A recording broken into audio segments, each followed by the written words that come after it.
For this demonstration, we're going to learn how to adjust the spring on an FID electrometer. This is the last ditch effort when your FID has a very large signal, say 500,000 picoamps or above.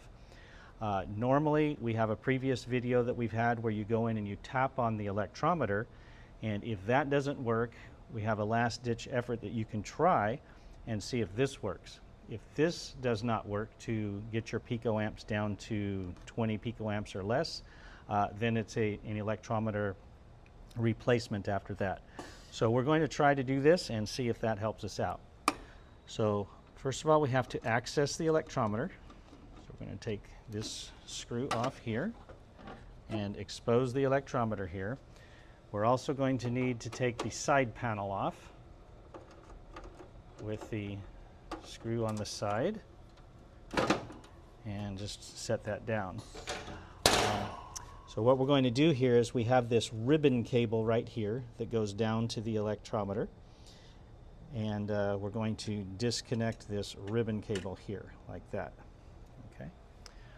And just to move this out of our way a little bit, we can loosen this up a bit and just move that out of the way because we're going to need to get access to all these screws here. So I'm using a Torx 20 for those screws, and I'm also going to be using a Torx 20 for these. So I'm just going to loosen all of these real quickly. Get them there on there real tight. So we're just going to loosen them, and then we can take them out.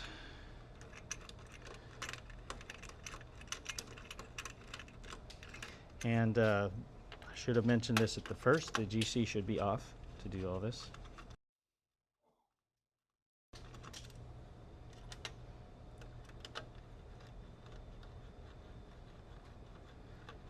So we're going to take those screws off, and then there's another screw that was underneath here that we're going to have to take off.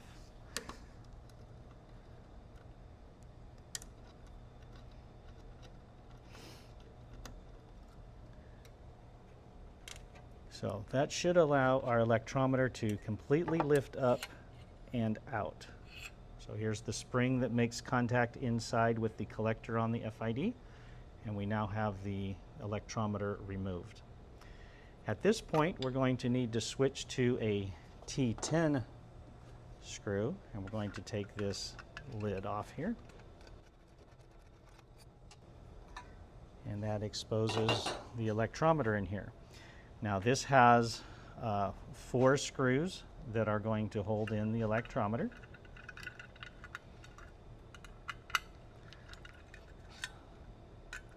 So I like to get them all just loose first, and then I'll take each individual one out once they're all loose.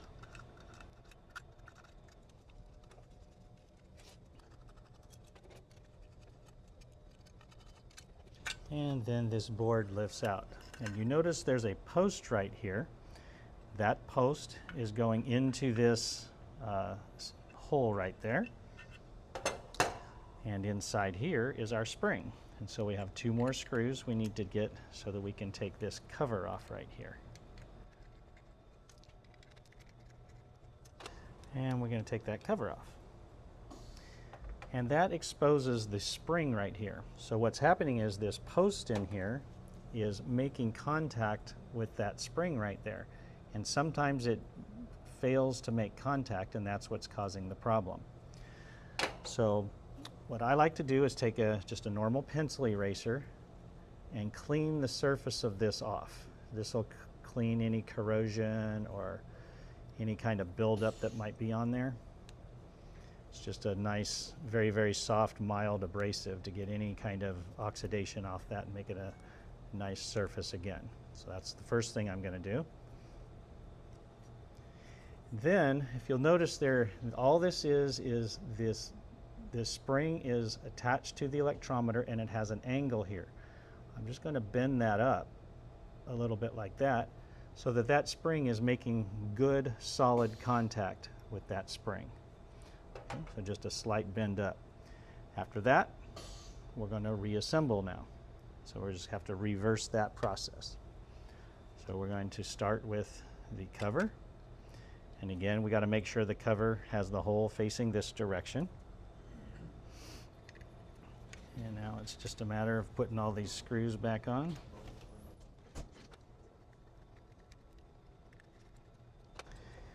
And then we're going to put the electrometer back in the can. Again, we're going to be putting this post into that hole, so we kind of have to rock it in a little bit.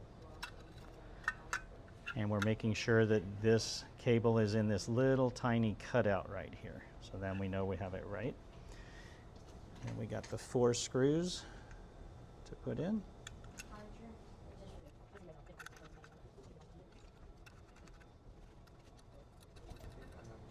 And the screws are a little tedious to hold because they're very small. So just take your time. And they don't have to be super tight, but just kind of snug them up.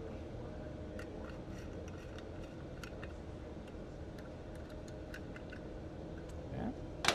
And we're going to put the lid back on. And once again, we want the cutout that's here on this side to go over here so that we don't pinch our cable there, like that. And then we'll put the top screw on.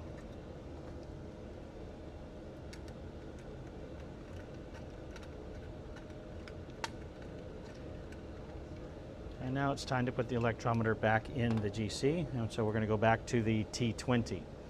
So for this one, when we're putting it in, we've got 2 things to watch for. This is going to be trying to interfere with these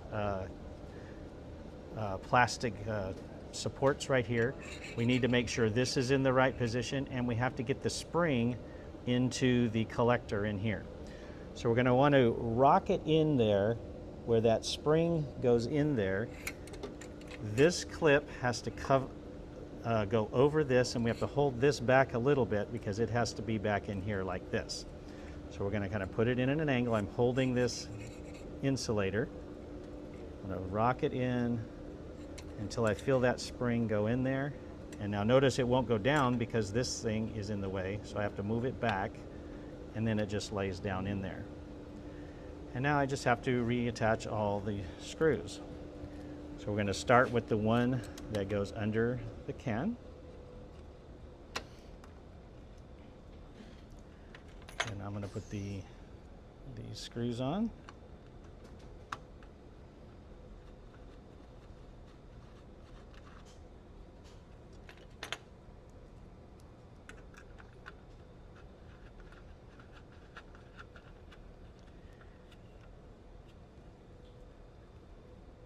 And finally, we're going to put this larger covering on here.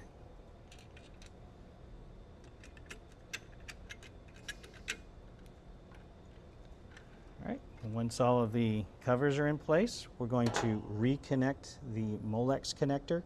Now we need to be really careful. These pins are fairly fragile, they're very thin, so we want to make sure that we put them in straight and don't put this at an angle or anything and bend one of those pins on the electrometer board there. So make sure it goes in straight, and then pop it in like that, and then we'll replace our covers. The side panel goes in like this. Have it in the back a little bit so that these grooves go in, and we'll just slide it in place.